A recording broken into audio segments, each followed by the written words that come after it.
So let's talk some of the hard hitters, the highest ranking, whatever you people call it. What's the big story with Alpha News this week?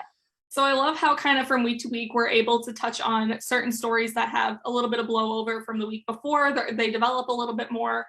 Things change every day, quite frankly. So kind of a follow-up from last week, what we started 2 weeks ago talking about was that little fourth grade girl from the Sartell School District. She went on Fox News.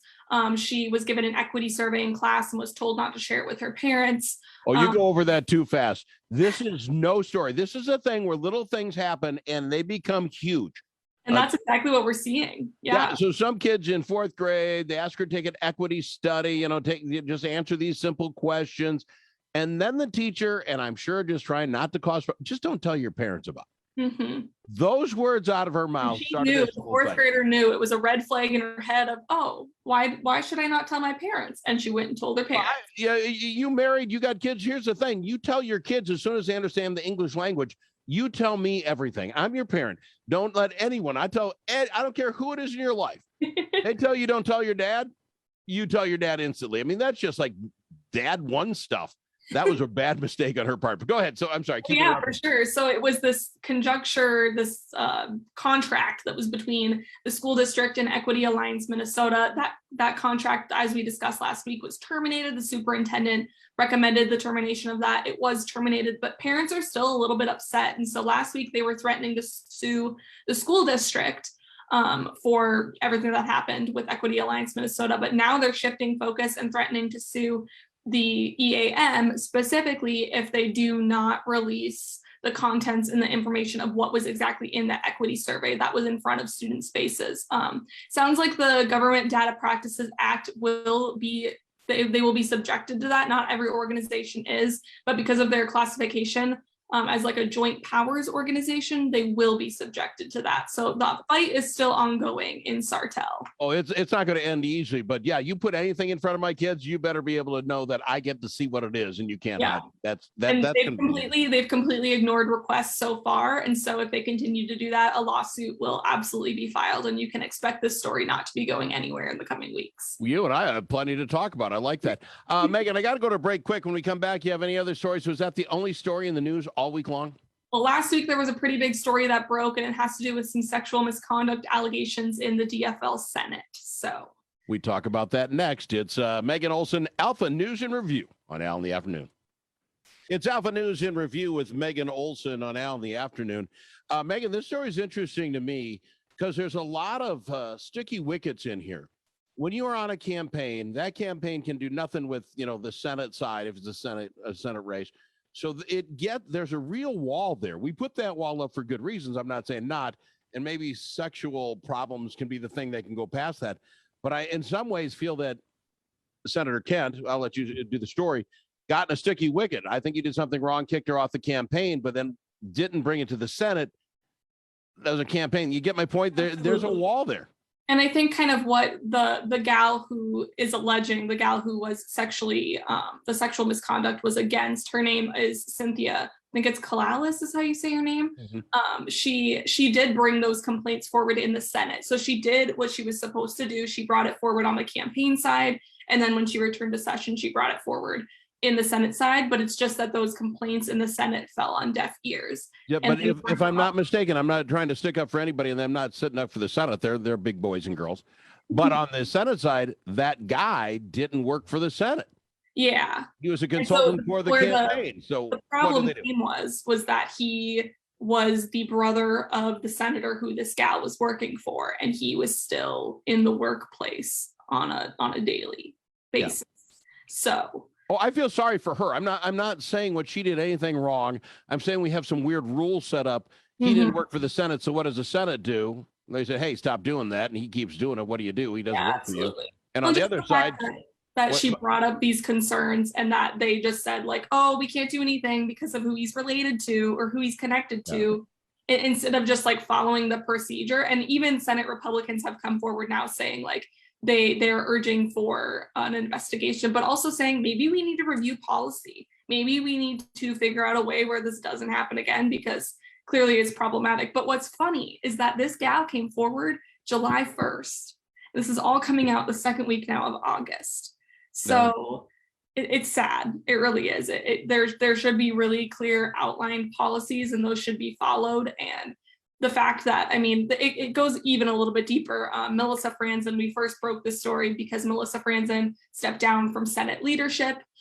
She was made aware that Kent knew of the allegations, could have called for an investigation. It didn't. And then when Melissa Franzen brought it up, she was told to follow the lead of the Senate Minority Leader, which is Susan Kent, and not to chime in. So she was shut down as well. So I can understand that frustration, and hopefully Senate policy will be reviewed according to, what the Republicans are saying that they want to. Well, yeah, you can see the Republicans going to jump on this. This is a ham sandwich right here. They're going to jump all over it. I got that point, but hopefully what it does do, and hopefully this young lady, if anything comes out of this, there will be firm guidelines on how this is handled, because it's that wall between the two. You can hide from one. I don't work for you. I work for them. The other one fired me. There's a lot of iffiness there. So hopefully they can get that cleaned up. So good. So you'll keep on that, because that's not going to be done. That's not done for a while. Yeah, they are opening an outside investigation into that. So definitely there should be some things being brought forward.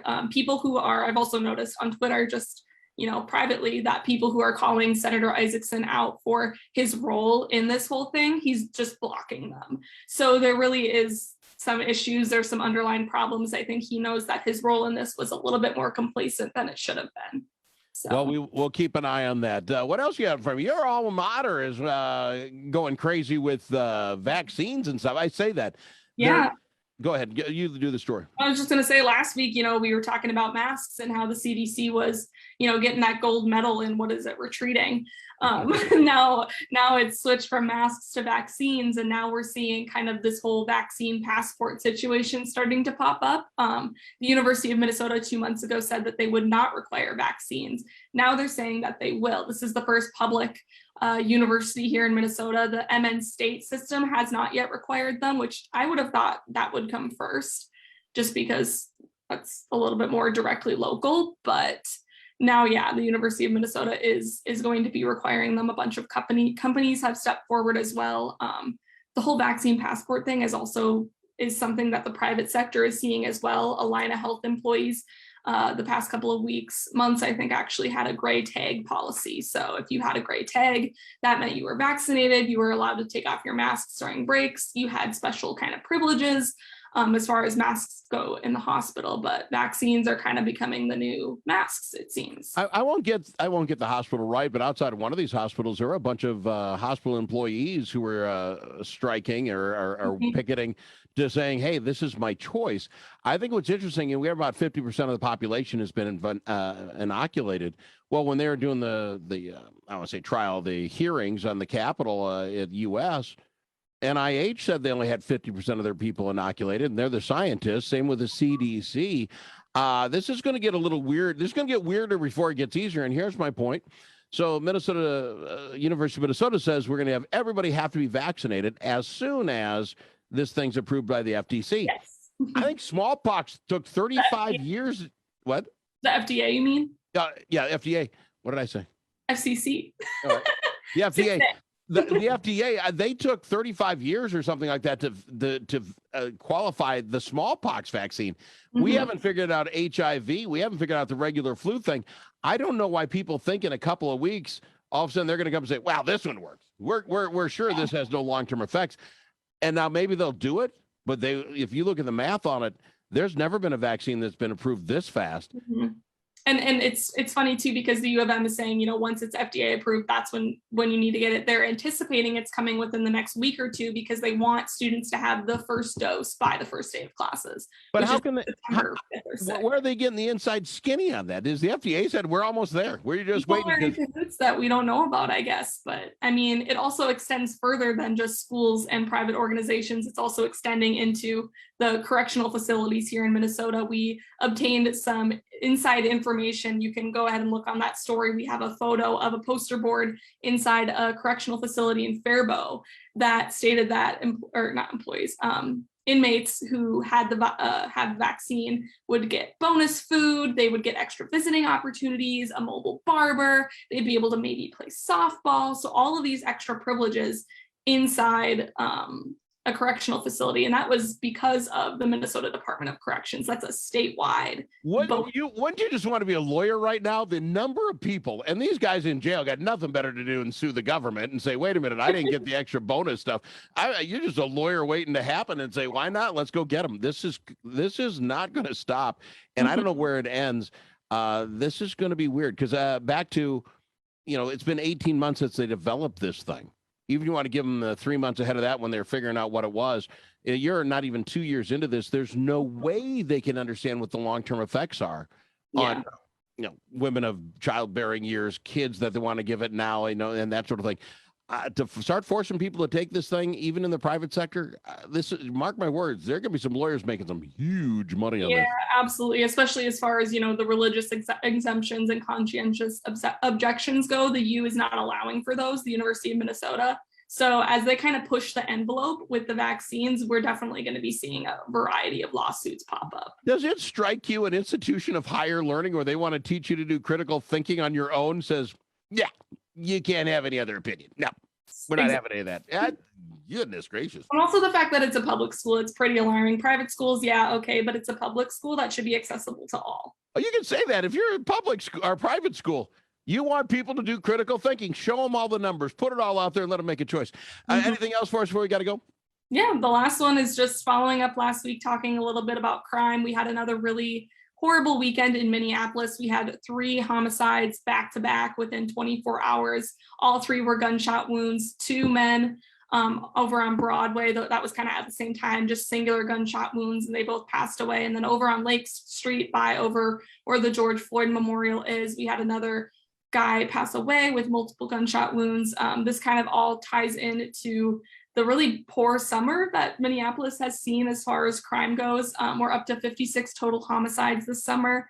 And I don't know if you remember, I wasn't on the news back at this time with you, April, May, June, around that time, 3 children passed away in Minneapolis just being struck by stray bullets. And so now the Minneapolis Police Department is offering a cash prize for people who know information about that. So those kids were in the back of cars, jumping on trampolines, and they were just not even a cash prize, $180,000. This is real money. And I'll tell you what, if you have any clue what's going on there, turn them in. This is what it is. I'm not, it was a 6-year-old, a 9-year-old, and a 10-year-old, and they absolutely did not deserve to die. And even if it was a stray bullet, whatever that activity was going on, like stray bullets, you're not shooting things up in the air. This is not how guns work. You're still liable. Absolutely. I shared this story an hour ago with Ari Hoffman. So I was up in the cities last weekend with my dad and my son. We were getting fitted for suits for a wedding. We get fitted and we're at Calhoun Square. And my dad was really sad. Oh, what's going on? Well, we had to be checked into Calhoun Square, which is a mall for heaven's sakes. Had to be checked in. We walk in. 1 in every 5, there's only one business for every 5 outlets in there, something like that. I didn't do the math, but roughly. I had to borrow a code to go use the restroom. And this owner there, moving out, he goes, we can't handle it anymore. It's not safe for me. It's not safe for our employees. I'm not safe having you guys. And this was noon on a Saturday. And my dad said this 15, 20 years ago, this was the place to be in Minnesota. It was uptown, upscale. Everybody was having a good time. You wanted to be downtown because the places to go out and party. This was it. And it's not anymore. It is scary down there. I don't know if a city like Minneapolis can turn this around or they become Detroit. Well, and I even have friends who, after graduating college this spring, wanting to be further from campus, and uptown used to be the place to be that every, young person would go to after college if they lived in the cities. And now it's Northeast because uptown is just really unstable and you really don't know what's going to happen.